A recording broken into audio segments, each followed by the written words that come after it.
Puerta Magallanes, mi sede es el Revaliate y todos somos profesores de Hipólito Unanue, de la Vía Real. Ahí figura, ¿no? La universidad y la sede. Cuando es presencial, pues iban a la sede y buscábamos aula. Y ahora recuerdo que en las universidades casi no tienen aulas propias de los hospitales. La verdad es que los de medicina pues se pasean en los pisos, ¿no? Y para hacer clases de imagen necesitamos aulas. Y siempre hubo dificultades para conseguir aulas porque son prestadas. Ya, pero en estas aulas virtuales ya nadie nos está prestando, es cierta ventaja. Y entonces el sistema nervioso tiene dos partes, el central y el periférico. Mayormente el central es el que se va a ver con más facilidad con las imágenes. El periférico también, pero con ciertas limitaciones.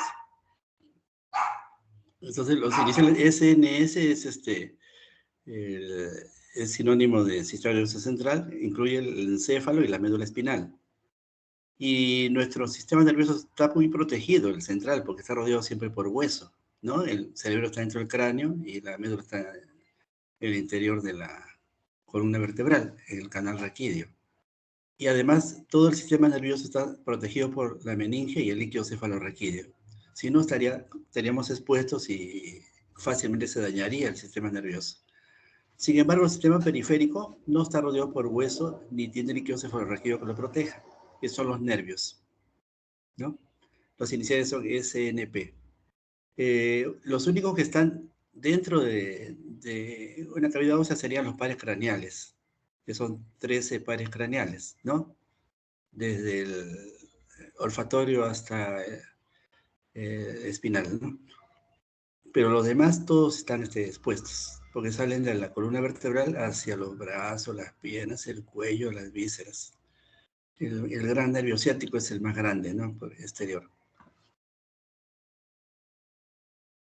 Ahora, hasta antes de la tomografía, solamente había radiografía y exámenes angiográficos, en la cual no se veía el cerebro. Entonces, cuando tomabas radiografía de cráneo, sabías que el cerebro estaba dentro, pero no lo veíamos. Cuando le hacías una angiografía, sabíamos cómo se distribuían los vasos de irrigación, el polígono de Willis, la Silviana, ¿no? La fosa posterior con los senos cavernosos, etc. Pero seguíamos sin ver el cerebro. Y en el año 72 se creó el primer tomógrafo, ¿no? Hansfield es el autor. En realidad, el tomógrafo no se inventó en Estados Unidos, sino en Inglaterra, ¿no? Solventado por la misma casa matriz que ayudó a los Beatles a ser famosos mundialmente, ¿no? Dice que tiene cierta... La empresa era inicialmente la misma que invertía, ¿no? Tuvo éxito en ambos casos. Entonces, un segundo.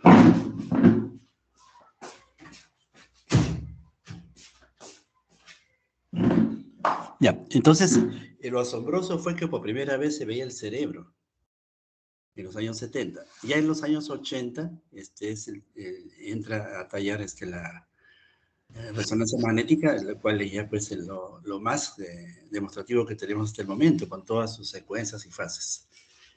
Pero la tomografía fue un paso gigantesco, un paso gigantesco. Ahora, la ecografía preguntan a veces, ¿y la ecografía? Bueno, la ecografía no ve el cerebro a menos que tengas una abertura en el cráneo. Entonces, en los niños, antes del año de edad, se podría ver el cerebro a través de las fontanelas. O sea, la ecografía no pasaría a través del hueso, ¿no? Algunas veces a través de una craniotomía, ¿no? Se ve algo en los adultos, pero eso es solamente para cosas pequeñas. En los niños ya hay muchos estudios de radiólogos pediatras que se dedican a eso, a ver los ventrículos del cerebro hasta la fosa posterior, incluso con... Yo he hecho algunas, pero no me dediqué a pediatría, ¿no? Yo veo más adultos. Sin embargo, cuando hacía los ensayos, tenía niños en la fontanela y aplicaba el Doppler, llegaba a ver el polígono de Willis, los senos cavernosos y bastante de esta parte vascular, ¿no? Ya, entonces, en los niños se puede usar antes del año de edad. Supongan que a un niño de menos de un año de edad no logran ver el cerebro. Entonces, con ecografía podríamos asumir que hay un cierre prematuro de la fontanela, ¿no?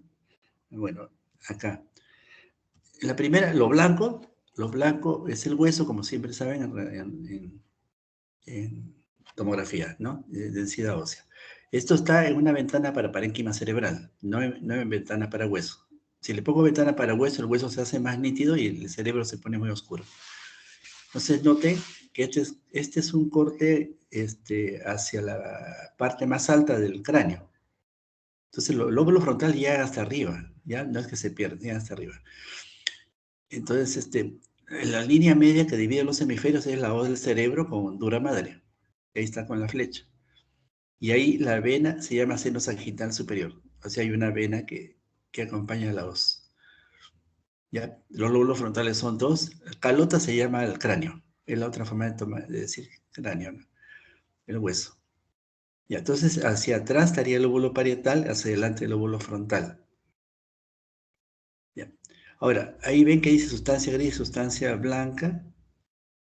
Y hay algo, este nombre de sustancia gris, sustancia blanca ya existía por histopatología y visión directa, ¿no? De cerebros, de anatomía o de patología. Sin embargo, ¿qué notan allí? Que salió al contrario, que la sustancia gris es más blanca y la sustancia blanca es más oscura, ¿no? O sea, salió al revés de lo que hasta ese momento se describía en todos los libros de anatomía.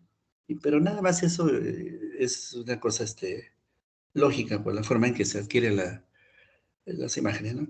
Entonces, acá aparece algo que no se veía en la parte superior. Si vamos bajando los cortes, llegamos a ver los ventrículos laterales. Entonces, los ventrículos laterales se ven oscuros porque tiene líquido cefalorraquídeo. Entonces, las imágenes líquidas son las más oscuras, las imágenes muy blancas son las más duras y las grises intermedias son el tejido blando. Entonces, traduciendo, los ventrículos tienen líquido, el cerebro tiene parénquima blando y el cráneo es duro, entonces es más blanco. Bueno, ese es groseramente describiendo, ¿no? Y nuevamente tenemos que la voz del cerebro continúa dividiendo los dos hemisferios cerebrales, ¿no? El septum es el que separa los ventrículos, ¿ya? Aquí, cuando se ven ventrículos, a los lados se ven los núcleos caudados. Entonces, hay una flecha que dice cuerpo del núcleo caudado. Los ganglios basales en general, ¿no? Los ganglios basales son el núcleo caudado, el tálamo y el putamen con el globus pálido, que en conjunto forman el núcleo lenticular. Entonces, el globus pálido hacia adentro y el putamen hacia afuera, el conjunto es el núcleo lenticular. Ya. Entonces, lo que separa el núcleo lenticular del tálamo es la cápsula interna. Y se ve la cápsula interna es más oscurita, más gris. Ya. El tálamo está hacia atrás, es el núcleo o ganglio basal, un núcleo ganglio basal es indistinto, es lo mismo, ¿no? Es hacia atrás, es el más grande. El núcleo caudado tiene un cuerpo y una cabeza, ¿no? Lo que está más arriba sería la cabeza y lo que lo continúa es el cuerpo y el núcleo caudado. Y el núcleo lenticular que tiene el putamen globus pálido es más o menos triangular. Entonces, separamos el núcleo lenticular del núcleo caudado y el tálamo, tendremos la cápsula interna como una especie de ángulo. Lo que está arriba y hacia afuera sería el brazo anterior y lo que está atrás y hacia afuera también sería el brazo posterior de la cápsula interna. ¿Ya? Por fuera de todos los ganglios basales estaría la cápsula externa que no es muy descifrable por imágenes. Pero podemos decir que ahí está la ubicación de la cápsula externa, que no es tributario de muchas patologías. Por eso es que no es tan importante distinguirlo. Sin embargo, la cápsula interna, putamen globus páleo, es muy importante porque se focalizan lesiones ahí, sobre todo las isquémicas. ¿Ya? El surco más grande que se logre ver a los costados son las fisuras silvianas. Los otros surcos son espacios aracnoideos en general, no tienen nombre propio. ¿Ya? Lo que separa los ventrículos, ¿sí? Donde se están unidos, se llama fornix. ¿Ya? Ahora, atrás, esta tomografía está sin contraste, ¿ya? Pero sí se logra distinguir las venas un poquito densas. Entonces, donde dice seno recto es la vena que viene de la prensa de Rófilo que está atrás, y le dicen recto porque parece estar derecho, ¿no? Ahí sale el nombre. Pero a la hora que se hace múltiples planos, se nota que casi nunca es recto. Es oblicua, ¿no? Casi siempre. Pero quedó ese nombre y está en todos los textos. Ya, la glándula pineal está ubicado en la bifurcación de los cuernos occipitales y hacia una cisterna propia, ¿no? Los plexos corridos están dentro de los ventrículos, sino que este corte no le dio al plexo, pero está dentro de los ventrículos. Ya, entonces la glándula pineal con frecuencia se calcifica en los adultos y nunca en los niños.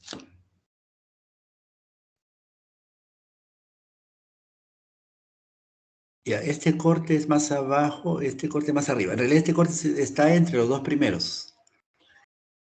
Ya, entonces acá, noten los ventrículos laterales son estos, al costado, ventrículos laterales, y el plexo coroideo es lo que no es líquido cefalorraquídeo. O sea, no es todo negrito, sino tiene unas líneas ahí que se entrecruzan. Eso que está dentro de los ventrículos se llama plexo coroide y se ve por tomografía. Ya, el cuerpo calloso está en la parte más baja de la división de los ventrículos laterales, ¿no? Y bordeando el tercer ventrículo que está en el medio. Nuevamente se entre los lóbulos frontales, a los lados los lóbulos parietales, ¿no? La sustancia gris es la parte más blanquita, la sustancia blanca es la parte más oscurita. Entonces acá hay una pregunta, a simple vista, yo me lo respondería a simple vista, ¿qué hay más, sustancia gris o sustancia blanca? Eh, la mayoría de los alumnos, incluso los que no hacen neuro, bueno, yo soy radiólogo y hago un poco de neuroradiología, ¿no? Entonces, a simple vista dicen, "Ah, veo más sustancia blanca que gris". Y a simple vista parece, ¿no? Pero se hicieron estudios, determinaciones, volumen, considerando que los ganglios basales son sustancia gris, hay más sustancia gris y menos sustancia blanca. ¿Ya? Entonces, ¿qué hay más? Sustancia gris.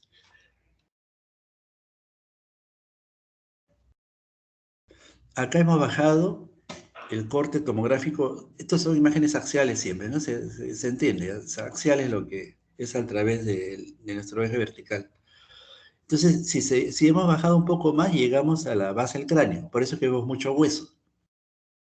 Lo que estamos distinguiendo acá es el hueso esfenoides, que son como las alas, ¿no? Las alas que semejan al murciélago, ¿no? El otro hueso grande atrás son los huesos petrosos o mastoides, ¿no? ¿No? Lo que se logra ver es más o menos como si hubiera un poco suelto acá, porque depende del corte, ¿no? Si no está 100% equidistante. Esto es el techo de las órbitas, ¿no? Entonces, donde se unen las alas acá, al medio, aunque el corte está un poco superficial, ahí está la silla turca, ¿no? La silla turca.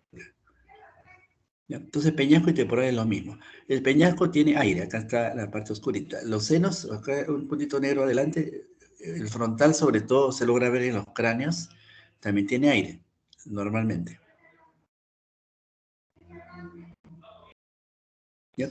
Logren ver acá, donde está la fosa posterior al medio, ese es el cuarto ventrículo. O sea, hay dos ventrículos laterales, un tercer ventrículo y un cuarto ventrículo. Y todos son equidistantes. Como estamos en la fosa posterior, lo reconocemos porque está en los peñascos, ¿no? Porque hay huesos, ¿no? Es el cerebelo. ¿ya? El lóbulo derecho y el lóbulo izquierdo del cerebelo. Y lo que une los hemisferios cerebelosos, el tejido que está en el medio se llama vermis. Entonces el vermis cerebeloso está al medio.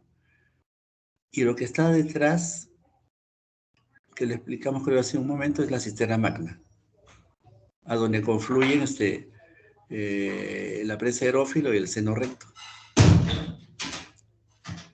Noten un puntito más o menos blanco este es el tronco cerebral, entre el tronco cerebral y el dorso de la silla turca. Ese puntito en realidad es una estructura vascular cortada en axial. Esa es la arteria basilar. La arteria basilar está detrás de la silla turca y ahí donde está la arteria basilar se llama clivus. El clivus es el espacio retrocelular. ¿Ya?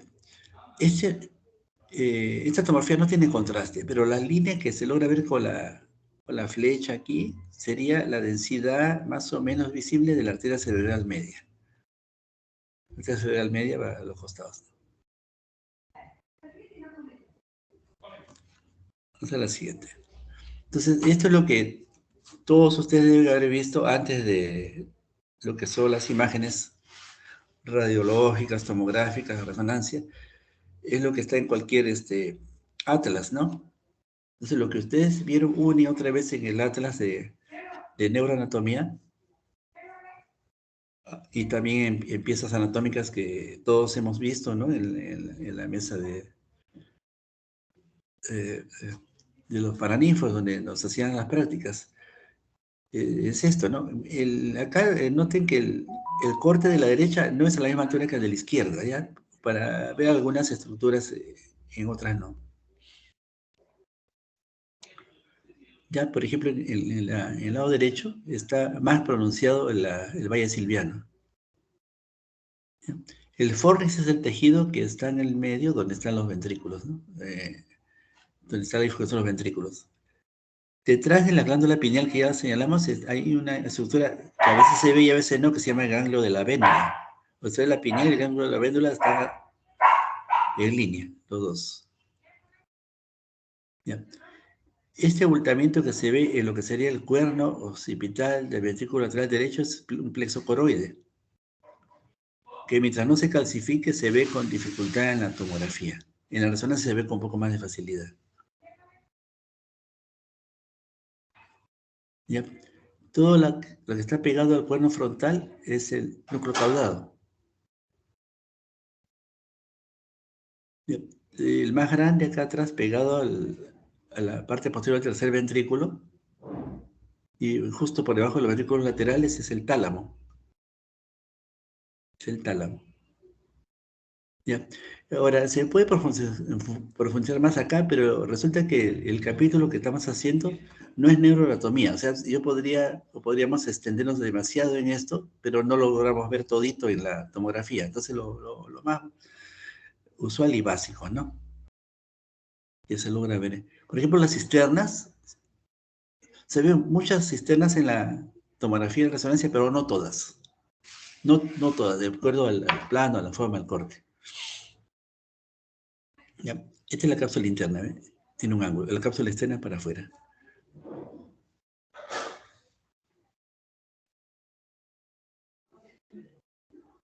¿Ya? Acá el putamen está hacia afuera, ¿noten? Y el pálido hacia adentro. Y todo se llama lenticular. Vamos a la siguiente. Acá la sustancia gris está más oscurito y la sustancia blanca está más clarito en la anatomía, ¿no? Ya.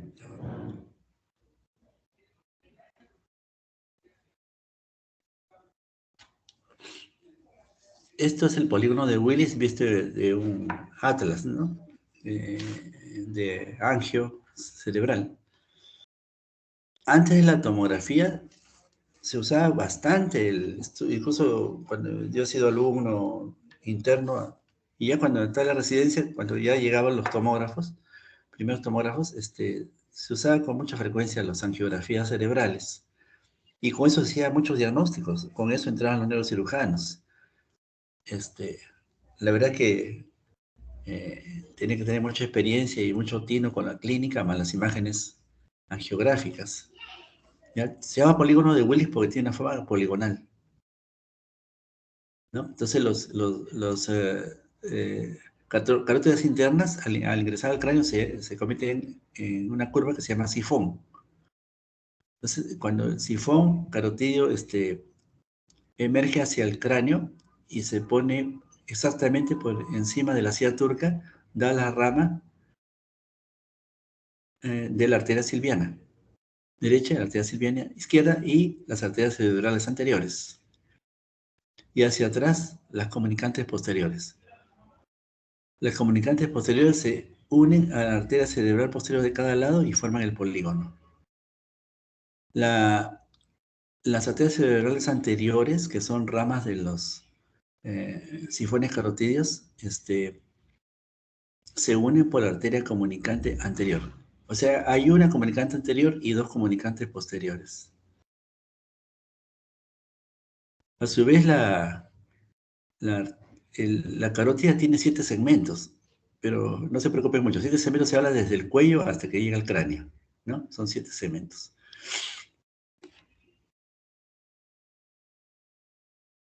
Esta sería la arteria basilar, que lo vimos en una imagen tomográfica, vista al revés, o sea, axial. Las ramitas, por supuesto, a todo el tronco, las ramas. Y estas serían las arterias vertebrales que estarían en el cuello, o sea, en donde está la columna vertebral. Por ahí suben, por los agujeros vertebrales, uno a cada lado, ¿no? Ya, siguiente. Este es un esquema de piezas anatómicas a las cuales se han coloreado para distinguir los territorios irrigados según el contraste, ¿no? O cómo irriga. Por ejemplo, el parietal está a los costados, pero el frontal sube, asciende y que se va hasta la convexidad. Y el occipital es el más pequeño. Viene acá y hacia la base. ¿Ya? Entonces el territorio occipital es el más pequeñito. Más pequeñito. Y entre el frontal y el parietal se reparte. El frontal al final es un poquito más extenso. Esta es una angiografía digitalizada. Entonces el contraste se ve negro porque lo digitalizan. Cuando es directa, el contraste se ve blanco, porque no está digitalizado. Entonces, este de abajo es el sifón carotídeo, carótida interna. Bueno, todo lo carótida interna y el sifón carotídeo es cuando gira, ¿no? Y al llegar acá, da la cerebral media a su costado, ¿no?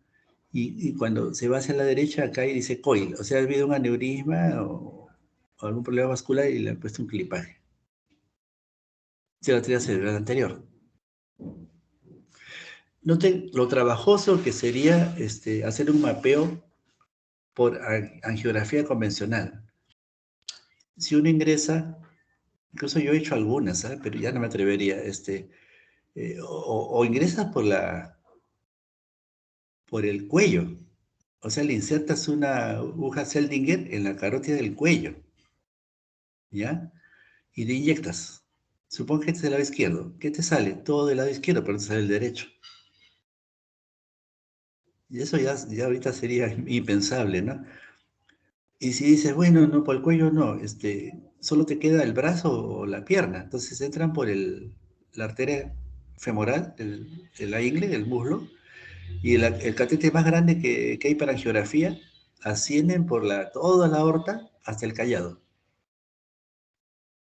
Una vez que llegan al callado, infunden con alta presión, ¿no? Con inyector, para pintar las dos carótidas. Pero miren, llevarte toda la aorta con un catéter hasta el final, los anticoagulantes que hay que usar, la posibilidad que el paciente resista un examen tan invasivo, pero se hacía, yo lo sé, yo he llegado a ver esto. Bueno, si solo querías de un lado, ya te ibas al cuello, ¿no? Rogando que el paciente no flexione el cuello. Ya. Es una tomografía con reconstrucción para ver estructuras vasculares en la cual el contraste solo se le puso en el brazo, en la vena al paciente, Y una vez que llegó al cerebro, se hace una especie de reformateo, y se llama VR, volumen rendering es el término, para 3D. O sea, al final es un 3D al cual incluso cortas el cráneo por el software. ¿Qué nota? Ven el hueso, que reconocen todo el hueso, correcto, la base del cráneo, como lo han visto en muchos, lo hemos visto, ¿no? Nosotros, ustedes, cuando llevaron anatomía, empezaron con un cráneo vacío, cortado.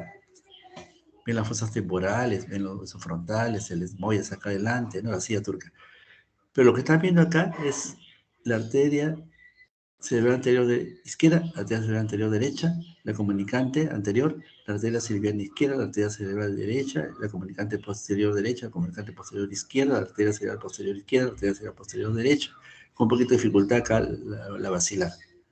O sea, toda la información la tiene acá sin catéter, solamente con el contraste en una vena periférica, el brazo mayormente, que hasta una enfermera lo pone, ¿no? No es necesario que lo haga ni el médico ni el tecnólogo. Esto es pura anatomía. Este es el agujero oval derecho, el agujero oval izquierdo, hay agujero redondo menor, agujero redondo mayor, agujero rasgado, es como para una clase de osteología. Ya, sigamos a la siguiente. Ya, esta es una geografía que sería previo a esta reconstrucción. O sea, se obtiene esto y al reconstruirlo obtienes la siguiente, ¿no? Entonces acá se hizo bueno, esta foto es la que se usa para las clases para que noten que el contraste está subiendo, ¿no? Porque se lo pusieron en el brazo en realidad, ¿no? No hay ningún catéter. Está subiendo, pinta las arterias que van hacia la cabeza, sobre todo el sifón, la carótida interna, porque hay dos carótidas, interna y externa. La carótida interna y irriga todo el cerebro en un tiempo adecuado entre la inyección y la adquisición del contraste. Entonces tenemos la imagen resaltada para vasos. Acá hay una ventana que se llama MIP. Así el MIP, MIP, es para resaltar los vasos. Es incluso muchos, antes se hacía manualmente, pero ahora muchos equipos tomográficos tienen convertidores automáticos. Tú solicitas pasar a MIP y te obtienes esto. El asunto es los vasos se ven muy bonitos, pero el cerebro ya no se ve tan claro. Pero si tú ves el cerebro muy, muy clarito, muy demostrativo, los vasos ya no lo ves tan nítidos. O sea, tendrías que hacer ambas cosas. El MIP y el encéfalo al natural. Bueno, entonces el axial ya fácilmente reconocen casi todo. Lo demás son todas las ramas periféricas, la silviana, las ramas de la cerebral posterior, ¿no? De las cerebrales anteriores.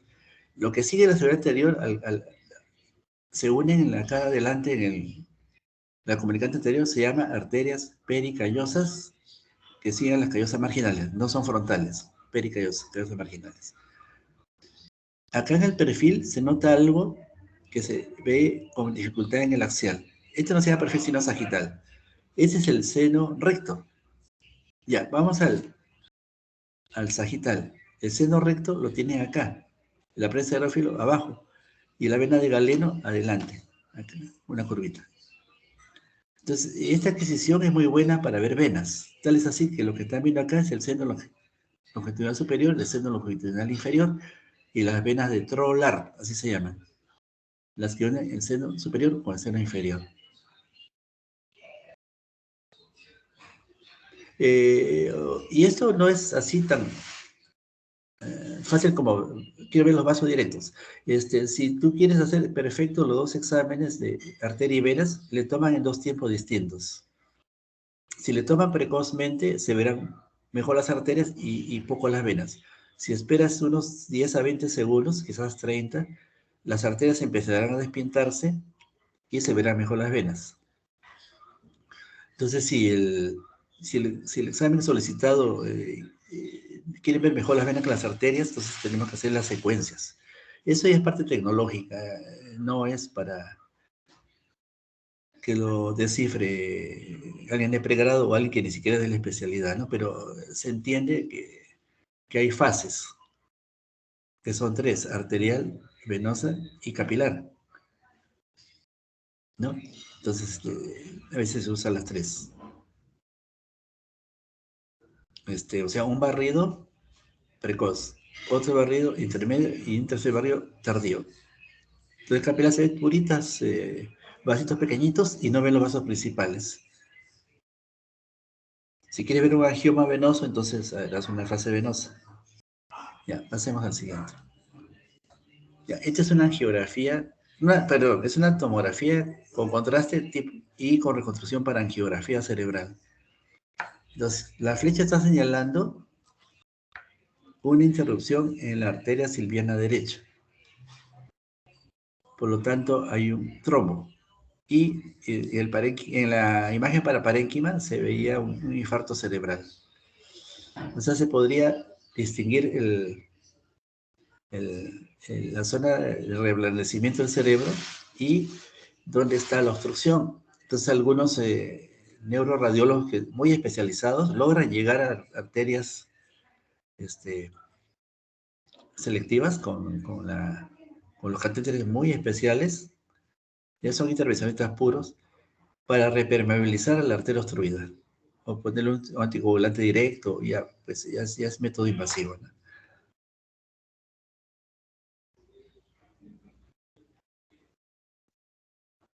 Esto es resonancia, ¿no?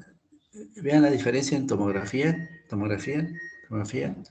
resonancia. En tomografía se usa ventanas, ¿no? Ventana ósea, ventana parenquimal y para angio y ya, pues, ¿no? El resto es jugar. De ninguna manera usarías una ventana de pulmón acá. No te va a salir para nada, ni un abdomen tampoco, ¿no? En las resonancias son las secuencias. Las secuencias típicas, el de la izquierda es el T1, líquidos negros, y la derecha es T2, líquidos blancos. Se noten cómo los espacios aranoideos se ven inundando todo el cerebro. En la T2 es más fácil de verlo. Entonces acá hay algo básico en cuanto a estas dos secuencias. La T1 es muy anatómica, es bien anatómica, o sea, te sirve para focalizarte en dónde están todos los territorios. Pero ¿qué hay si vemos una lesión? La gran mayoría de lesiones que sean inflamatorias, expansivas, las que ustedes se imaginan, casi todas las que se imaginen, tienen una característica, que tienden a tener edema, ¿no? Tienden a tener edema, las lesiones se hinchan, pues, ¿no? Tienen edema. Entonces, ¿qué pasará en una lesión sospechosa en T1? En T2 brillará, o sea, será una manchota blanca.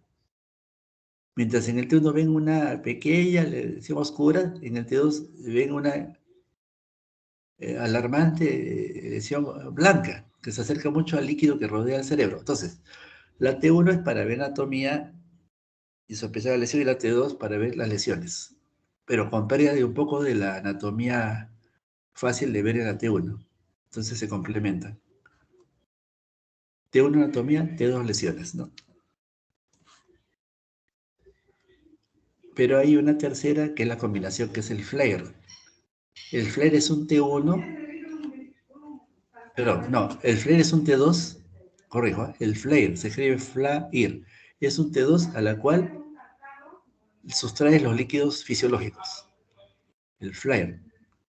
O sea, T1, T2, imagínense un tercero flare. Entonces, ¿qué notan? El flare sería un cerebro con todo el parénquima parecido al T1, se parece un poco, pero los surcos y los ventrículos serían oscuros. Pero las lesiones que tienen edema y no son fisiológicas se verán blancos. Por lo tanto, se parecerá a un T1, aunque no es la misma secuencia, con una mancha blanca. Entonces sería mejor que el T2 incluso, porque los líquidos fisiológicos te tapan un poco la imagen, o sea, te suman más de lo que parece ser.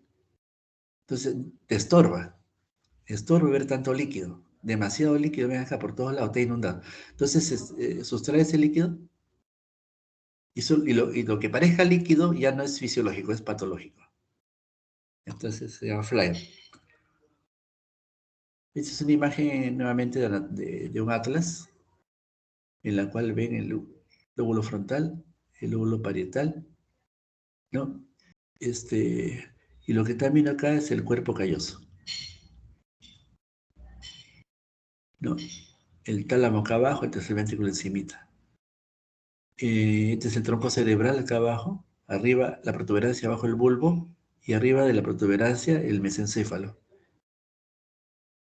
Y detrás el cerebelo. Entonces, entre el cerebelo y el tronco está el cuarto ventrículo. ¿Qué une el tercer y cuarto ventrículo? El acueducto de Silvio. ¿Y qué une los ventrículos laterales con el tercer ventrículo? Los agujeros de Monroe. ¿Y une el cuarto ventrículo con el exterior? O sea, con las cisternas y la base. Los agujeros de Luschka y Mayendí. Eso es pura anatomía, eso ya no es radiología pura. Acá tiene la glándula pineal o silla turca, que diga hipófisis, que es lo mismo. Esta es la imagen del tálamo. Este corte no está hecho en el medio, está un poco a un ladito de la línea media, por eso que viene el tálamo en el dibujo, ¿no? Ya. El número 4 es el cuerpo calloso, el que intentaba demostrarles. ¿Ya? Tiene una cabeza, una rodilla, un cuerpo, no hay una cola. Lo normal es así. El cuerpo calloso es el que conecta fibrillas a los dos hemisferios cerebrales. O sea, atrás también se llama rodete, ¿no? Rodete, ante la cola. Y entonces los surcos cerebrales se interrumpen y se alinean antes del cuerpo calloso. Ese es normal, porque a veces hay hipoplasia o agenesia cuerpo calloso. Ya, esta es la protuberancia, el número 1, el bulbo por debajo, el cerebelo, el número 2 es el cuarto ventrículo. Ya, esta es una resonancia. No tienes una resonancia, lo grasa se ve blanca y el hueso casi el mismo blanco que la grasa de afuera, ¿no? Del cuero cabelludo del cuello. El área se verá negro, por eso son seno cefenoidal, seno frontal. Simplemente porque no transmite imagen. Este es un T2 con mucha anatomía que ya revisamos, ¿no? Acá está el tálamo, ¿no? La vena del galeno está justo donde termina el seno recto acá. ¿Ya? El núcleo lenticular acá, el núcleo lenticular está acá, entonces con el tálamo, por acá está la cápsula interna, este es el núcleo caudado. Esta anatomía ya la hemos revisado, ¿no? Ya, entonces después de tener una orientación de la anatomía, pasamos a las patologías. Entonces, las patologías tenemos malformaciones congénitas, infecciones, tumores, enfermedad de sustancia blanca y de neurodegenerativa, entre otras, ¿no?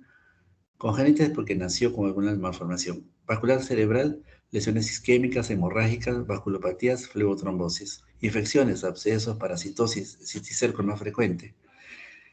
Tuberculosis también hay, ¿no? Tumores, todos los astrocitomas, gliomas, meningiomas, ¿no? Tumores hipofisarios. Enfermedad de la sustancia blanca y neurodegenerativa, esclerosis múltiple, atrofia, ¿no? Entonces, toda la parte de Alzheimer,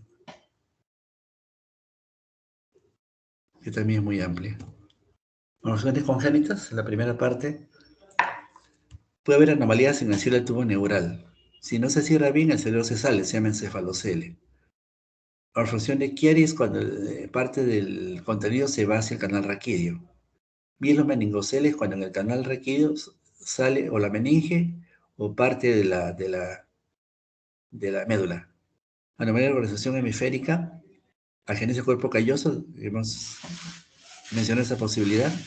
Holoprosencefalia, es la pérdida de formación de cerebro y dominancia de los ventrículos. Anomalías de organización hemisférica, cerebelosis cisterna. El Anthony Walker, que es una malformación de fosa posterior, y el Chiari también. Tanto Chiari como Anthony Walker son malformaciones congénitas de la fosa posterior. Hidrocefalia congénita, que nació el bebito con una hidrocefalia desde el primer día, ¿no? Por un problema obstructivo o de falta de absorción de líquido cefalorraquídeo. Entonces, la anomalía del cierre tubo neural, tenemos solución de continuidad en el hueso de la bóveda originando saco herniario. Claro, si normalmente el cráneo está intacto, por ningún lado sale el cerebro, así tengas un tumor gigantesco. Ya, entonces, si el hueso se abre por algún lado, o tiene una abertura, tiende a salirse el contenido. Generalmente se localiza en la línea media. Y eso es fácil de entender porque ahí se unen los dos hemisferios, y ahí se unen los dos huesos, sea frontal o parietal, ¿no? Con el parietales. Ya protruye las meninges del tejido nervioso desestructurado.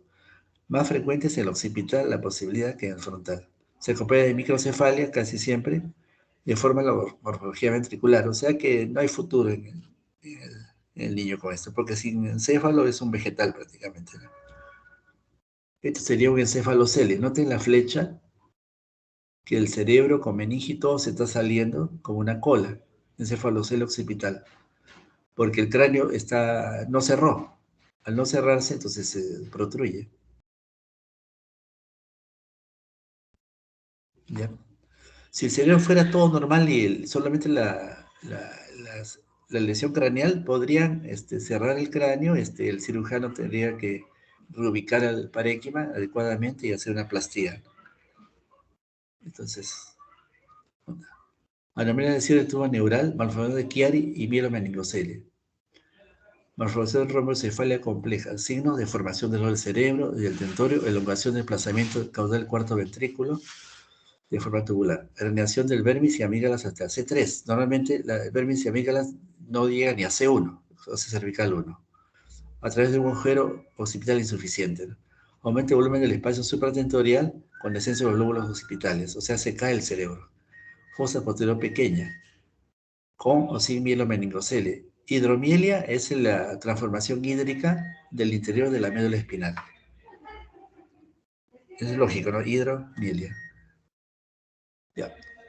Acá, noten que este es el cerebelo, pero que son las amígdalas cerebelosas, están descendiendo por debajo ya del cráneo, están entrando casi a la segunda cervical, y se están ubicando por detrás y debajo del bulbo, que lo están comprimiendo. Es peligrosísimo esto.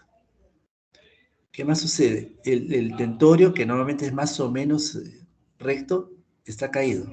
O sea, al descender el cerebelo, desciende el tentorio y se cae todo. Descenso el tentorio, el cuarto ventrículo se alarga, se hace tubular, no es triangular. Y de pasadita, el cuerpo calloso está un poco hipoplásico acá.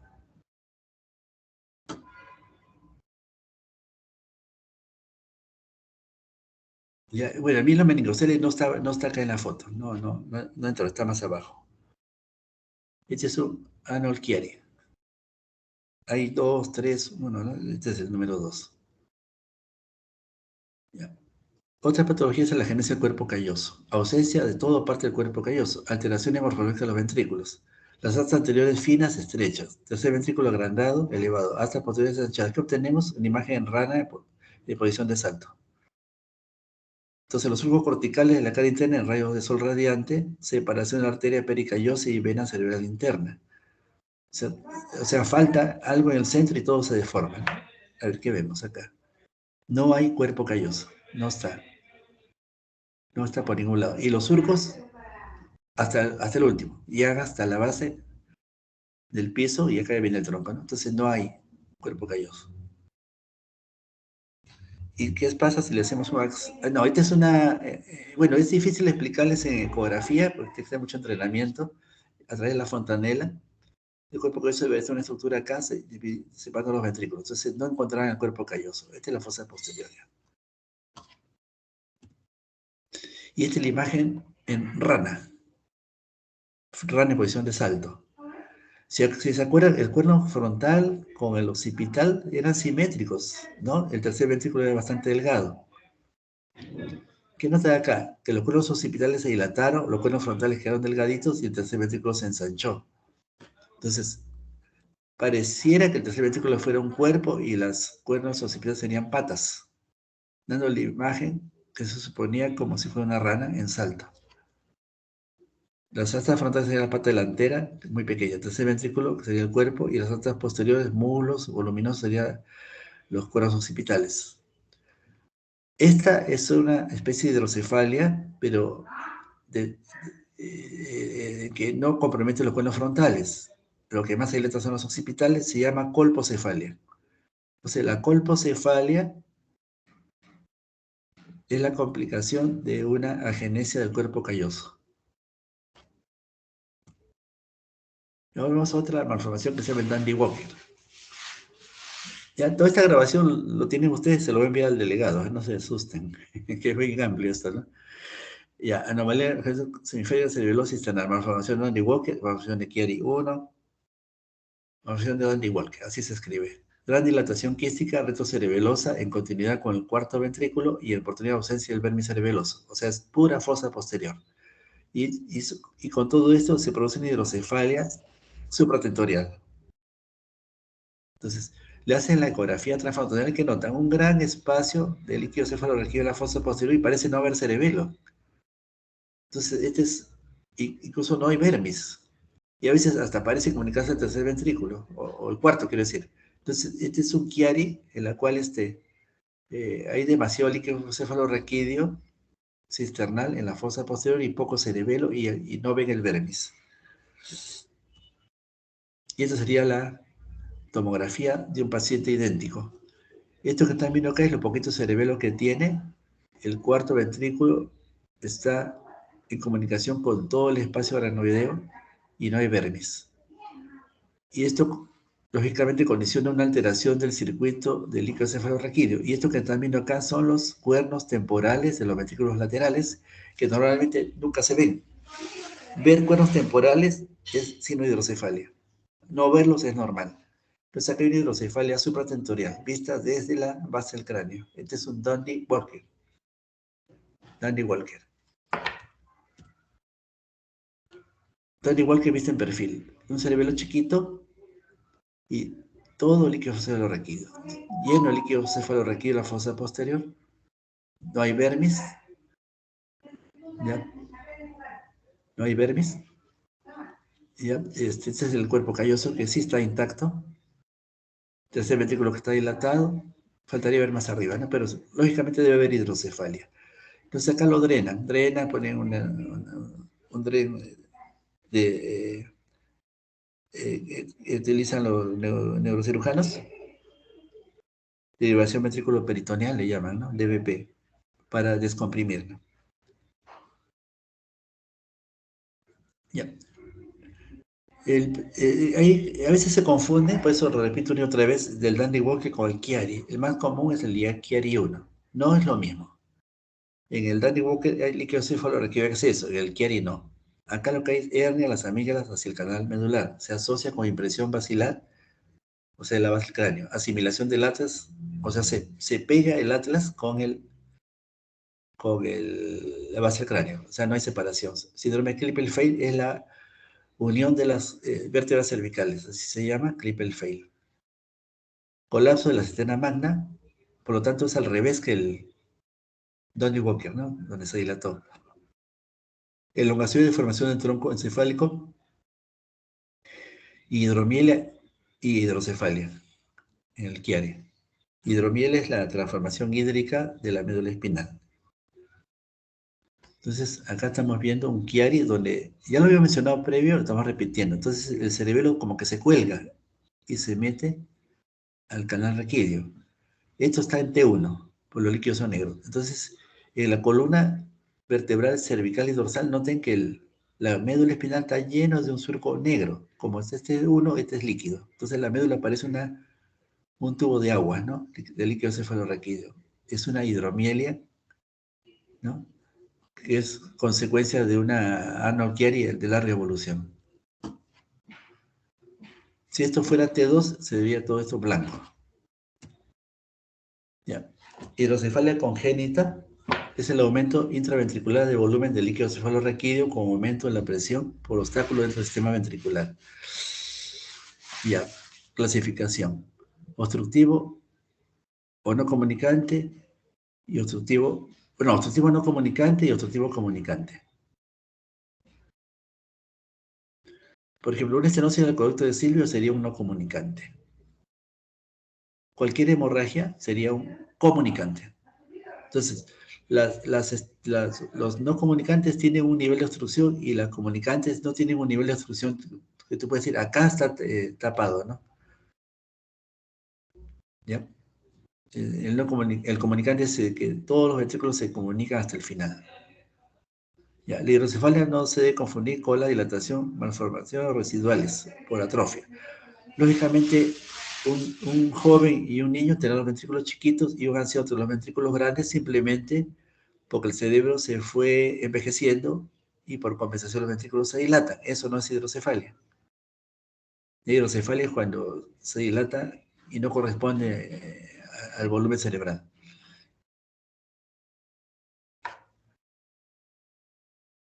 Entonces el término más adecuado, si se dilata el ventrículo sin hidrocefalia, sería ventrículomegalia. Ya. Este fue una hidrocefalia congénita. Es un niño recién nacido, se dan cuenta que tiene retraso mental, o sea, no gatea, no hace el desarrollo no es perfecto, el cráneo lo ven un poco grande cuando lo miden, le toman la tomografía y nació así. Entonces los ventrículos laterales están dilatados tanto el cuerno frontal como el occipital y también el tercer ventrículo. No es una rana esto, es todo, ¿no? Y el cuarto ventrículo era normal, por lo tanto, la obstrucción estaba en el acueducto de Silvio, que es uno solo. Sería una estenosis del acueducto de Silvio. En un niño, lo normal es que los ventrículos sean menos del 20% por respecto al diámetro del cráneo. En un adulto, mientras más edad tenga, el límite es 30%. O sea, una persona de 60, 70 años con ventrículos de 25% sería normal, aunque a simple vista les parezca un poco grande. En cambio, un niño de 8, 5, 6 años, así pequeñito, con ventrículos de 30% sería demasiado para esa edad. ¿Ya? Entonces, de acuerdo al tiempo, ¿no? Esto lo que está viendo es una hidrocefalia asimétrica, porque lo que está grandote es un plexo coroide. Entonces, mencionamos acá, el plexo coroide del lado izquierdo tiene una calcificación pequeñita. ¿Ya? Entonces, ¿hasta cuánto puede medir una calcificación del plexo coroide? El cuerno occipital, ¿no? Hasta 1 centímetro. Si una calcificación de plexo coroide mide menos de 1 centímetro en una persona mayor, es normal. Entonces la izquierda está normal. Pero la derecha, el plexo coroide tendrá pues casi 10 centímetros, es una enormidad. Entonces, si está calcificado y grande, este es sinónimo de papiloma. Y los plexos coroides segregan líquido cefalorraquídeo, entonces sería una hiperproducción. Por lo tanto, es una hidrocefalia comunicante. O sea, no hay obstrucción, hay hiperproducción. Hidrocefalia comunicante por papiloma plexo coroide y sobreproducción de líquido cefalorraquídeo. Ya, vamos a otra sección que son los enfermedades vasculares. Enfermedades vasculares, ya. Lesiones isquémicas se llama infarto. Lesiones hemorrágicas según el espacio. Puede ser epidural, esa está de más, epidural, subdural, subaracnoidea, intraparenquimal, intraventricular y de la matriz germinal. La última es de los recién nacidos, sobre todo si son prematuros. No existen los adultos. Vasculopatías, todas las ateromatosis de los ancianos, ¿no? Displasia fibromuscular, problema del calibre, aneurismas arteriales, dilataciones, malformaciones y fístulas arteriovenosas, o sea, MAF, MAV chica, angiomas, todo. Fístulas arteriovenosas a nivel de la dura y trombosis, mayormente de las venas, flebotrombosis. Todo lo que estamos describiendo, casi todo se puede ver por imágenes, sea tomografía o resonancia, o con contraste o sin contraste, casi todas. Ya vimos que el Kiar y el Danny Walker se ve con, la genesia cuerpo calloso se ve pues con resonancia bastante bien, tomografía también se ve mucho, ¿no? Ya, enfermedad cerebral vascular, accidente cerebrovascular agudo, es el ictus, o sea, falta de irrigación, presentación aguda de un defecto neurológico funcional con intensidad y pronóstico variables. O sea, está frente a una persona que de repente se siente mal, le duele la cabeza, se marea, puede perder conocimiento, después no sabe expresarse y no mueve un lado del cuerpo, por ejemplo, un brazo, o tiene alteración en la mitad del rostro, ¿no? Una parálisis. Entonces vas notando que hay un problema neurológico. Ya, puede ser causado por lesión isquémica, es con I, isquémica, 70%, o hemorrágica, 30%. De más común, hay isquemias. Menos mal, porque las hemorrágicas son mucho más catastróficas. Es la tercera causa de muerte en los países desarrollados. ¿Ya? La isquemia y la hemorragia se detectan con facilidad por las imágenes. La isquemia es oscura y la hemorragia es blanca, ¿no? Básicamente, ya. Los fármacos neuroprotectores, los trombolíticos y las técnicas de intervencionismo han cambiado la actitud terapéutica y mejoran el pronóstico. Ya. La isquemia es el proceso y el infarto de la instalación.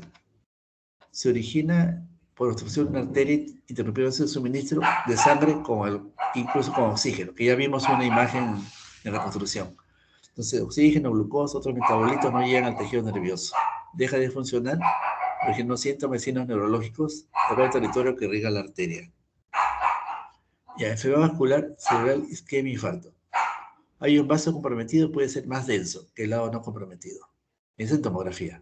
Áreas de hipodensia en el territorio del vaso comprometido, o sea, se oscurece un poco el cerebro. Esta explicación de tomografía hasta acá, ¿no? Pérdida de la diferenciación de sustancia gris y blanca. ¿Se acuerdan que había esta sustancia gris y sustancia blanca? Se va perdiendo esa diferenciación. Edema de ganglios basales, cuando el infarto, la isquemia, le gusta mucho los ganglios basales, ¿no? Se acompaña de edema. Ya hay tres tipos de edema: vasogénico, citotóxico e intersticial. Ese es el sistema nervioso central. El más común es el vasogénico. Ya, edema de circunvoluciones, borramiento de surcos. El lado del infarto sí es agudo, ¿ya? Entonces, esos surquitos de líquido cefalorraquídeo se pierden un poco por el edema. Si produce hemorragia isquémica, se visualiza área hiperdensa, o sea, se va aclarando el gris. Ya, entonces lo que tenemos es una tomografía donde la flecha señala una gran lesión isquémica, y ese es el infarto. Depende de la cerebral posterior, y la orientación es que está rodeando completamente al cuerno occipital ventricular, y esto es agudo, porque tiene edema. ¿Cómo se tiene edema? Primero, el ventrículo está más pequeño, por lo tanto lo está comprimiendo. Los surcos cerebrales no se notan. Si notan el resto del cerebro, ven los espacios aracnoideos, los surcos, ¿no? Y en la zona del infarto los surcos se perdieron. Quiere decir que esto está hinchado, tiene edema. Cuando esto pasa a la fase crónica, y pase meses, semanas o dentro de un año, ese cerebro infartado se reblandece y se reduce, y se llama malasia, o sea, encefalomalacia. En ese momento, el ventrículo se dilata y los surcos se dilatan. Pero en esta fase que es aguda, es lo contrario. Entonces, es una isquemia pura. Tiende a ser muy focalizada si no cruza la línea media, porque es solamente de la cerebral posterior izquierda, no es de la derecha. Este es un isquemia con un gran infarto de la arteria cerebral media derecha. Y este infarto no es agudo, tiene evolución, o sea, ya pasó un tiempito, ¿no? Posiblemente es un control después del ataque agudo. ¿Qué notan? Igual, se ve una lesión hipodensa y tiende a tener bordes y límites bastante definidos. Esa es la razón de que está irrigado por una arteria, ¿no? La arteria de cualquier parte del cuerpo se dicotomiza dando territorios precisos. Y como ya no hay edema que borre el borde, entonces los bordes son bastante definidos. ¿Y qué notan con el ventrículo? Que están ligeramente jalados, traccionados hacia el infarto. No están comprimidos, al revés. Por lo tanto, este es un ACV isquémico con un infarto no reciente o antiguo. Ya pues sabrán cuándo fue el ictus clínicamente, pero no es agudo, de ninguna manera.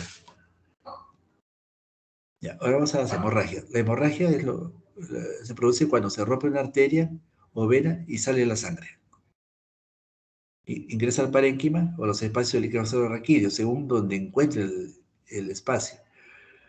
La tomografía y la resonancia visualizan el coágulo es la sangre, el hematoma, originado por el sangrado, siendo de mayor densidad en TC y compleja en RMN. O sea, si el sangrado es reciente, será muy blanco en tomografía. Si una lesión hemorrágica se ubica por fuera de la dura madre, se llama hematoma epidural, generalmente después de un trauma. Y puede no haber una fractura de cráneo, se ve una hiperdensidad biconvexa por dentro del trazo de la fractura y por fuera de la dura madre. Puede tener burbujas aéreas de un 20%, que se llama neumoencéfalo. Desaparecen los surcos por edema también, deforma el ventrículo lateral por efecto de masa, o sea, se comprime. Y puede haber una herniación transtentorial o transfalciana. O sea, quiere decir que se desplaza al otro lado de la línea media o del tentorio. Ya, este es un hematoma epidural. Noten una hiperdensidad pegada al hueso, por lo tanto está entre el hueso y el cerebro, no está en el cerebro. Se dice epidural porque está encima de la dura. ¿Y la dura dónde está? Pegada al hueso. Por lo tanto, acá se fracturó el hueso, sangró la arteria que estaba allí y la colección empuja a la dura madre hacia el cerebro. El cerebro está intacto. Entonces es una línea homogénea y convexa. Se llama biconvexa porque es convexa para allá y también convexa hacia el cráneo. Y una que otra burbuja aérea por la fractura, por entrado aire.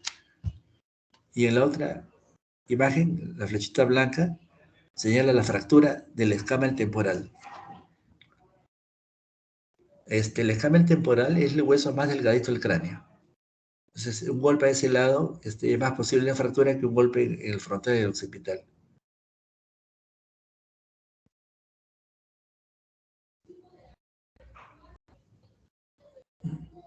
Esto le pasó a Claudio Pizarro, un sudamericano. El venezolano entró y le dio un cabezazo con el hueso frontal al escamal temporal de Pizarro. Entonces, Claudio Pizarro tuvo fractura de escamal temporal y el venezolano no tuvo nada. Es que le golpeó con su hueso duro al hueso delgadito del... justo, mala suerte, ¿no? Así fue. Hematoma subdural es el que está entre la dura y el cerebro. Hiperdensidad convexo-cóncava. Unión de sustancia gris y blanca desplazada medialmente. Borramiento surco cortical de formación ventrículo lateral en la transitorial transfalciana. Se parece a la epidural en algunos términos, pero en otros no. Entonces, ¿qué notan? El hematoma también es blanco, ¿ya? Pero no es convexo, es cóncavo. También borra los surcos, pero acá hay un detalle clínico bien, pero bien importante. El hematoma epidural es de instalación rápida, ultra rápida, porque es arteria. El hematoma subdural es una instalación lenta, porque es vena. O sea, al ser vena, el espacio subdural tiene más venas y el espacio epidural tiene más arterias. Al ser vena, entonces no tiene fuerza suficiente para empujar al cerebro. O sea, amplía el espacio, pero sigue siendo cóncavo, es venoso. Bueno, el epidural lo atiende más rápido el paciente, porque va con los síntomas neurológicos. El subdural debe tener cuidado ante un golpe de consideración y no mandarlo a su domicilio del paciente, sino observarlo 24 horas por lo menos, porque entre las 6 y las 12 horas el subdural va acumulando hasta dar síntomas. Al principio parece no haber mayor cosa, entonces no vayan a deshacer el paciente muy rápido, sobre todo si se golpeó por los lados laterales, ¿no? Ya. Tengo la impresión, no me acuerdo bien, pero que este es un seguimiento en el tiempo, ¿no? A ver, acá este hematoma es blanco y parejito, ¿ya? Y acá hay un hematoma que no es tan parejo y tiene blanco y oscuro. Si es blanco y parejo es hiperagudo. Si ya pierde ciertas densidades es subagudo. Este otro paciente, a ver, tiene una colección subdural izquierda, pero ya es oscura, no es blanca. Ya, de abajo, donde la colección es oscura, sería un hematoma subdural crónico. Entonces tenemos hematoma subdural agudo y hiperagudo, hematoma subdural subagudo y hematoma subdural crónico en la evolución del tiempo. Ya, la imagen de la arriba a la derecha es el efecto de compresión sobre el cerebro y borramiento de los surcos. No está el hematoma ahí. Ya, hemorragia subaracnoidea es la más peligrosa de las otras dos. Dice hiperdensidad entre los surcos corticales, vallas silvianas o sistemas basales. Antecedente traumático o ruptura vascular, entre ellos un aneurisma. Ya, es bien traicionero esto, porque si lo ven con apuro, no le toman importancia, el paciente está mal, pésimo, y parece que no hubiera nada. Pero tienen que hacer el examen neurológico y no solamente la imagen. Lo que estamos viendo acá es sangre esparcida en los espacios de líquido cefalorraquídeo, o sea, en el espacio LCR. Por lo tanto, será en las aracnoides. Esta hemorragia se discurre por todos lados, por lo tanto se inunda. ¿Y cómo lo evacúas? No tienes cómo. El subdural epidural lo puedes evacuar. El hematoma localizado, sabes que ahí está, pero este es bien traicionero, no lo puedes localizar en un solo sitio. Ya, entonces tienes que evitar que se vaya al ventrículo y de hidrocefalia, de repente una anatomía descompresiva o bajar el edema del cerebro. Entonces es un manejo muy delicado, muy traicionero. Esta es una hemorragia subaracnoidea de un lado. Acá está entrando al valle silviano, no es epidural, ni subdural, ni intraparenquimal. Y acá hay que evitar por todos los medios que se corra a otros espacios, ¿no? Acá felizmente se localizó más en el valle, porque posiblemente acá se rompió una arteria, un aneurisma pequeño. Esto estaría en fase aguda, porque es blanco. Ya, intraparenquimal. Ya vimos epidural, subdural y aranoidea o subaranoidea. Intraparenquimal, hiperdensidad de la sustancia blanca o núcleos basales, gran edema periférico porque es en sangre, borramiento de surcos, deformación de ventrículos, hernia transsectorial transfalciana. Entonces, la mancha blanca que es la sangre está dentro del cerebro, no está pegado al cráneo, no está entre el cráneo y la dura, no está entre la dura y el cerebro, está dentro del cerebro. ¿Ya? Todo lo que está dentro del cerebro se llama intraxial, todo lo que está fuera del cerebro será extraxial. Entonces, esto se llama hemorragia intraxial y las hemorragias que hemos visto, epidural, subdural y arterial serían hemorragias extraaxiales. El término intra y extraaxial también se utiliza para cualquier lesión cerebral, ¿no? Tumoral, parasitaria. ¿Ya? Note que la sangre ha invadido los ventrículos. Los ventrículos ya no son negros, están blancos porque es una hemorragia intraventricular. Por lo tanto, habría hemorragia parenquimal e intraventricular, haciéndolo más peligroso porque los coágulos van a tapar el cil y van a tapar el agujero de Monro. Un hematoma epidural nunca llegaría al ventrículo. Entonces, mientras más cerca al ventrículo, más fácil que ingrese por ósmosis. Lo más probable es que acá se haya roto un aneurisma. Si el hematoma es periférico, puede ser un postraumático. La hemorragia intraventricular, que ya estamos viendo un caso, hiperdensidad en el interior de los ventrículos, generalmente asociada a hemorragia subaracnoidea, antecedente traumático, hipertensión o aneurismas, como hemos visto el caso anterior. O sea, difícilmente hay una hemorragia intraventricular pura. Viene de otra hemorragia del costado, ¿no?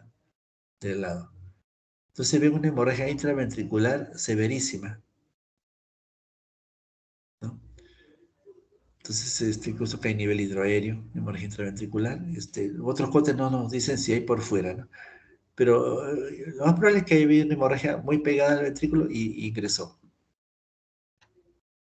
Noten que los surcos cerebrales ya no hay nada. Acá hay una hipertensión ucraniana, no hay surcos por ningún lado. Y hemorragia en la matriz germinal, ese es en neonatos. Matriz germinal, tejido gelatinoso, subependimario, localizado al surco, caudo, talámico, laxamente organizado, rico en vasos, paredes delgadas, muy prominente, a las 24 semanas de gestación. Involución hasta desaparecer a 36 semanas. O sea, un prematuro es el riesgo, ¿no? De origen de las células de corteza y núcleos basales. Y los prematuros, en la hipoxia durante el parto, la matriz germinal sangra con facilidad. Entonces, a los prematuros le paran pidiendo ecografía transfontanelar. Entonces, esta es una ecografía transfontanelar en sagital, en que se ven las manchas blancas en la base del cráneo. Acá está el cerebro, la hoz, el tercer ventrículo. Entonces, la hemorragia está en la base, sería la matriz germinal. y está tomándolo, puede ingresar al ventrículo, pues ese preso coroideo. Y si es un prematurito con hipoxia, entonces es la primera opción. Entra a cuidados intensivos el niño, ¿no? Esperando que esto se reabsorba, evitando la hidrocefalia. Hemorragia grado 4, intraparenquimal, hidrocefalia, encefalomalacia. Vista por ecografía en un lactante, un niñito, ¿no? Entonces la hemorragia está acá, acá está la línea media empujada hacia la izquierda. Un inmenso sangrado, o sea, el sangrado ha sido bastante manifestante, incluso ya invadió el ventrículo. Todas las hemorragias de ecografía se ven hiperecogénicas. Y hemorragia cerebral y tomografía, hiperdensidad espontánea. ¿Por qué si es espontánea? Porque la densidad no espontánea es la que le pones con contraste. Le pones contraste y pintas al cerebro, ¿no? Entonces una hiperdensidad ¿no? Sin contraste espontánea. Agudo, hipertenso 24 horas. Subagudo, homogéneamente hipertenso 4 días. Crónico, hipodenso luego de una semana. Ya lo vimos en un hematoma sutural, ¿no? El seguimiento. O sea, agudo, subagudo y crónico. En algunos autores hablan de subagudo temprano, subagudo tardío incluso. Y hiperagudo y agudo, o sea, 5 fases. Solamente con resonancia y con mucha dedicación se puede clasificar así. Hemorragia cerebral en resonancia magnética. Se puede sacar la edad del sangrado. Se usa el T1 y T2. Ya, entonces, hiper intenso, hipointenso o intermedio. Y se juega con esas tres opciones. Ya. Si en T1 es intermedio, en T2 es hiperintenso, entonces es hiperagudo. También tenemos el dato clínico.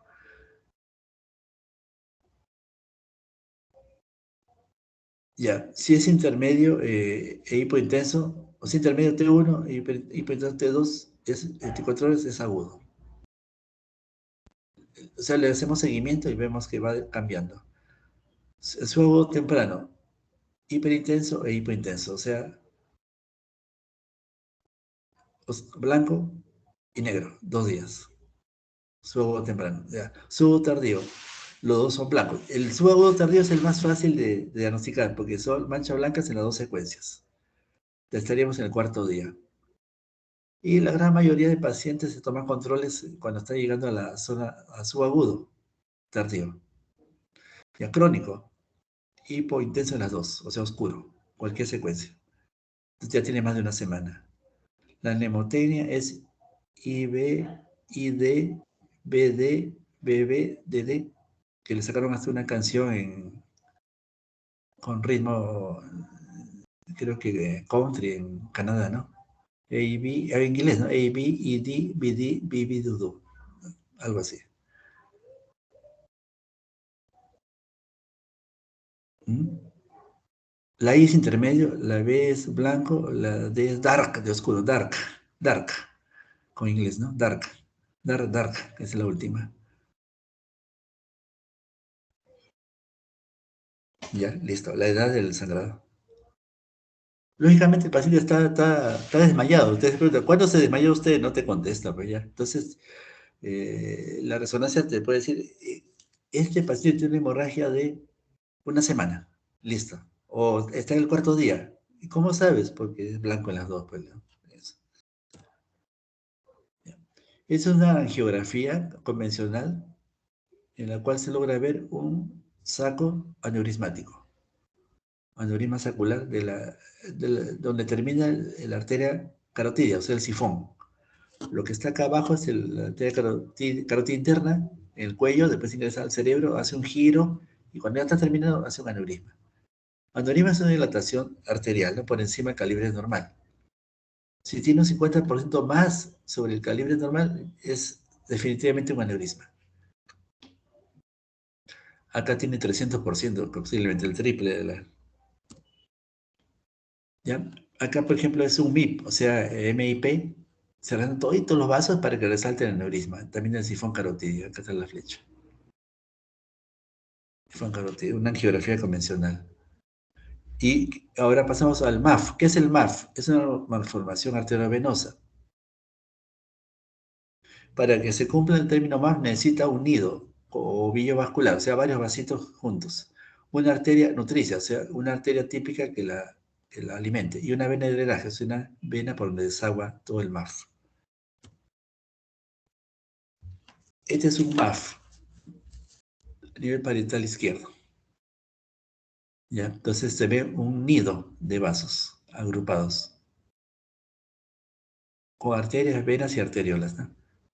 Y la arteria silviana izquierda lo alimenta y las venas durales lo drenan. Venas durales ¿no? De la dura madre. Es un MAF. Síntomas, cefalea pulsátil. No hay más síntomas, pura cefalea, demasiada cefalea. O sea, cefalea con pulsación hay que pensar en MAF. Es por angiografía una extensa malformación a premio de capilares, en sagital y en coronal. Ya, esta es una foto ya de esas antiguas donde todavía no había tomografía y resonancia. Pero así se veía, con eso hacemos diagnóstico. Malformación vascular, acá, dependiente de la arteria silviana. ¿Ya? Posiblemente tenga algo de la arteria cerebral posterior ahí, porque está muy atrás. Malformación vascular, arriba sin contraste y abajo con contraste. En la sin contraste, las arterias alteradas tienden a ser más densas. Nótese que se nota como una madeja, ¿no? Le pones contraste y todos son estructuras vasculares. O sea, el contraste pinta más intensos los vasos que los vasos normales. Es una malformación vascular, ¿no? Parietal posterior izquierda. ¿Ya? Esto está drenando hacia el seno recto, al seno longitunal superior, seno longitunal superior. Y la irrigación depende de una arteria nutricia de la silviana. Esto es una malformación solo del mesencéfalo, del tronco cerebral. Si no se logra ver arteria nutricia y vena de drenaje, se llamaría angioma cavernoso, que esta es una posibilidad. Entonces acá se hace un T2, ¿y qué se nota? Una estructura de vasos, pero con mucha estructura negrita. Entonces, otra característica de las imágenes negritas es el calcio, o los trombos, o la hemosiderina. Entonces, esto es una malformación vascular con mucha hemosiderina, demasiada puntos negros, y focalizado y sin vaso que lo nutra. Entonces, es un hemangioma cavernoso. No hay arteria nutricia a nivel de drenaje. Hemangioma cavernoso, focalizado, secuela hemorrágica de hemosiderina, o sea, sangran y se focalizan. Aspecto POCOR, no hay arteria nutricia ni vena de drenaje, mayoría asintomáticos, salvo cuando sangran. No se demuestra en angiografías. Entonces, el MAF se demuestra en tomografía o resonancia. Le hace una angiografía y no sale nada, porque no hay arteria nutricia. Un resumen: MAF, otro MAF, angioma venoso, angioma cavernoso, angioma capilar.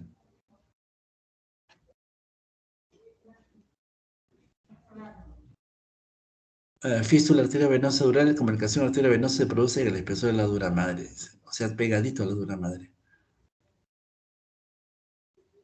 O sea, la vena con la arteria tienen una fístula que los une. Entonces ven un trayecto vascular que no cumple con el polígono ni con ninguna estructura, pero sale de una arteria que es la carótida y llega a una vena que está en la dura. Esa sería una fístula. Ya. Pero este es muy extenso. Entonces, absceso cerebral, creo que estamos en las últimas. Sí. Absceso cerebral, bueno, mucha fiebre, mucho dolor de cabeza, intensísimo, ¿no? Rigidez de nuca. Entonces, colección de pus dentro del parénquima cerebral cerebeloso. Síntomas neurológicos variables según tal localización. Diagnóstico de tamaño, resonancia magnética, tratamiento antibiótico, cirugía. Noten, como se hace en cualquier parte del cuerpo, ¿no? Esta es una tomografía. Particularmente me agrada más la tomografía para ver el absceso porque ves el borde del absceso, el pus y el edema vasogénico en la periferia. Y desplaza la línea media. ¿Ya? Esta es una resonancia de otro paciente. Esto está en FLAIR. Los líquidos se ven negros, pero hay edema. Mucho edema focalizado y unido en el centro. pero la clínica es para infección, ¿no? El líquido cefalorraquídeo te sale alterado, pues, ¿no? Cefalea, fiebre, ¿no? Fiebre alta, ¿no? Y puede haber trastornos neurológicos, ¿no? Incluso movimientos involuntarios y convulsiones.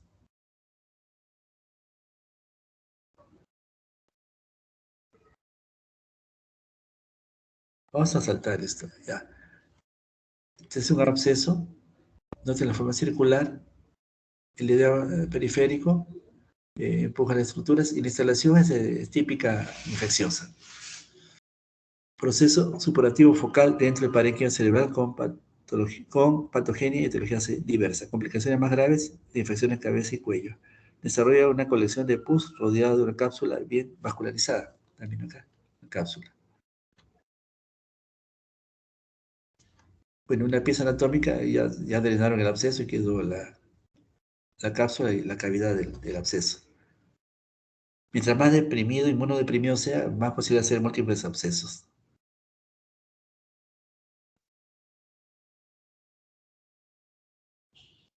Absceso visto por resonancia.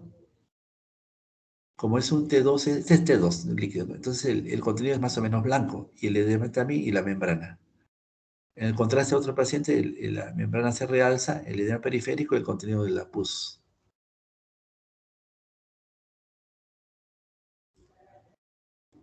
¿Ya? Absceso cerebral vista por tomografía de la membrana. Este es sin contraste a la izquierda, pero se ve algo de membrana, ¿no? Le pone contraste y la membrana se pinta completamente y el edema periférico. Hace la resonancia acá, este es un T2, ven la membrana, en la colección incluso con un pequeño nivel y el edema periférico, y empuja el ventrículo, la línea media. Y es la clínica. Bueno, esta es una secuencia que se llama difusión, en la cual las que brillan son enfermedades activas o agudas. Entonces brilla mucho. Se llama difusión. No se ve tan bonito el cerebro, no es para ver anatomía. Pues, un poco de tumor cerebral. Concepto, masa normal, distorsión de las formaciones anatómicas. Bueno, un tumor se va formando de a pocos. Un hematoma es de inmediato. Un ACV de inmediato. Un infarto, fase que viene a la clínica de inmediato, ¿no? Un absceso tiene fiebre, otros síntomas, y es entre inmediato y unos días, ¿no? En cambio, un tumor se lleva su tiempo, ¿no? Semanas, unos meses, y el síntoma se agrava. Dice, masa normal, distorsión de la formación neuroanatómica, la imagen es variable según la composición celular. La presencia o ausencia de hemorragia, calcificaciones. Puede sangrar el tumor. Se puede calcificar a veces. Signos directos. Masa, que puede ser hipo, iso, hiperdensa, cualquier forma. Puede ser densidad compleja, mixta, o sea, cambio de densidad con contraste, o sea, se realza. Hipervascularización, incremento de la densidad, ruptura de barrera hematoencefálica. O sea, ya se perdió la, la protección de la barrera. Tumor cerebral, signos indirectos, efecto de masa, desplazamiento de estructuras, afectación del sistema ventricular, desplazamiento con presión de plexo, coroide pineal o del cerebro. Afectación del espacio subaranoideo, borramiento del espacio subaranoideo, borramiento de surcos, dilatación o distancia. Signos periféricos, edema peritumoral, banda hipodensia del tumor y tejido cerebral, cambios de la administración o el contraste. ¿Ya?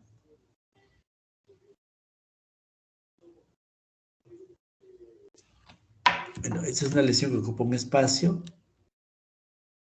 Esto es en Flare y este es en T1 y en ambas es blanco. El paciente no tiene fiebre, porque podría parecer un edema, ¿no? Porque hay un absceso.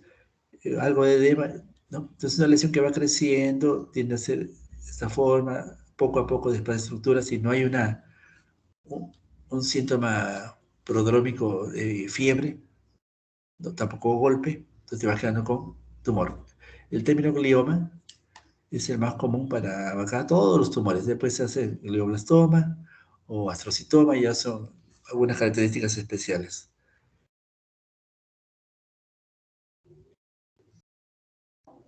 Por ejemplo, mientras más agresivo se llama astrocitoma anaplásico. A ver, este de acá es un flare, masa más edema. Este acá es un T1. hipodenso, hipointenso digo, con edema. Y este con contraste. Se realza todito. O sea que lo que está en T1 se realza porque es una masa activa y tiene edema. El efecto de masa no se parece al absceso, miren, es todo heterogéneo. Entonces este es un astrocitoma, en este caso fue un anaplásico, un cáncer primario de cerebro. Este es un glioma, este es en T1, edema, masa, lesión. Pero es que contraste y se realza. Y noten que hay otro foquito acá en la izquierda. Se llama glioma multifocal. Entonces la evolución es de cefalea crónica, algunos síntomas neurológicos inespecíficos, como movimientos involuntarios, dificultad en el habla, pérdida de la audición o visión según la localización. O sea, síntomas así que algo pasa aquí, neurológicamente, va acentuándose. Mucha cefalea que es el más típico, ¿no? Entonces, glioblastoma multifocal, se realza mucho.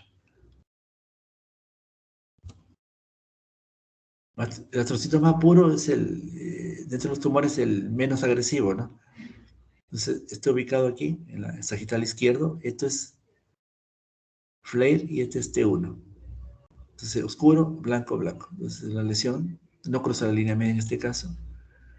Y el paciente no tiene golpe de por medio, ni fiebre, ni otros síntomas. Pero tiene cefalea y síntomas neurológicos según el lugar donde se ubica. Acá el frontal es el lóbulo del comportamiento, ¿no? Occipital de la audición, temporal de la audición, ¿no? Occipital de la visión. Y así, ¿no? El temporal es de la parte de los recuerdos, Alzheimer, esa cosa.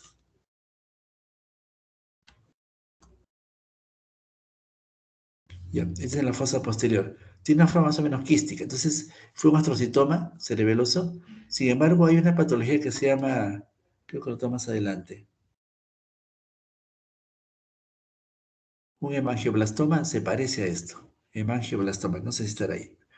Bueno, los tumores astrocitomas a veces se presentan como aspecto quístico, pero con el contraste se va a realzar. Ya. Pasamos a un caso exclusivo de niños, se llama meduloblastoma. No hay meduloblastoma en adultos, es pediátrico, en la fosa posterior. Ya, si una lesión es en un niño, lo más probable es que sea fosa posterior. Si una lesión es en un adulto, lo más probable es que sea supratentorial, en frecuencia. No siempre, pero en frecuencia. Entonces, el meduloblastoma es pediátrico, fosa posterior, se ubica entre el vermis y el cerebelo, comprime el cuarto ventrículo, puede hidrocefalia, hipertensión T2, heterogéneo quístico en T2, 20% se calcifican. Tiene que diferenciar hemangioblastoma, lo que le dije hace un rato, hemangioblastoma, que es en la tercera década. El hemangioblastoma es más de adultos de fosa posterior. Entonces, este es un tumor de la línea media de la fosa posterior. Está en el vermis entre los cerebelos, comprime los cerebelos y el cuarto ventrículo. Si tiene 6 años, dice ahí, ¿no? De primera década, ya hasta la adolescencia hay meduloblastoma, ¿no? Entonces es un meduloblastoma, fosa posterior. Heterogéneo, ocupa espacio, comprime, da hidrocefalia. Noten los conos temporales que se están dilatando.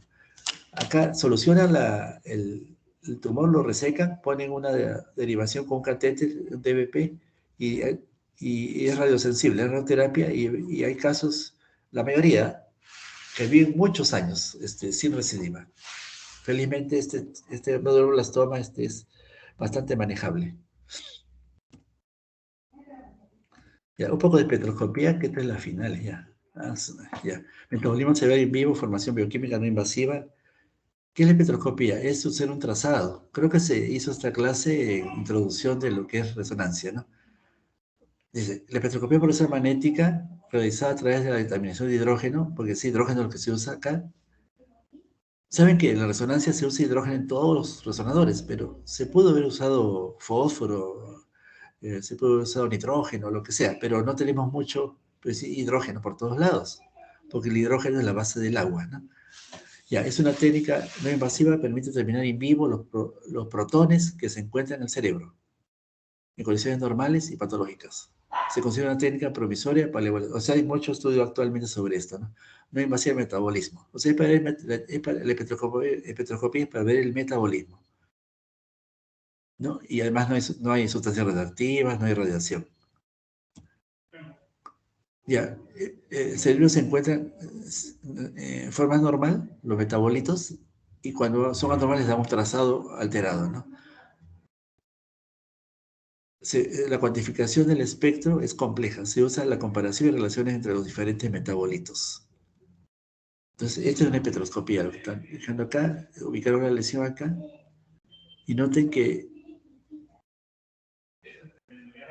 la penúltima espiga está muy baja y la primera y la última muy altas. Eso no es normal. Vamos a pasar a la siguiente. Lo normal es esto.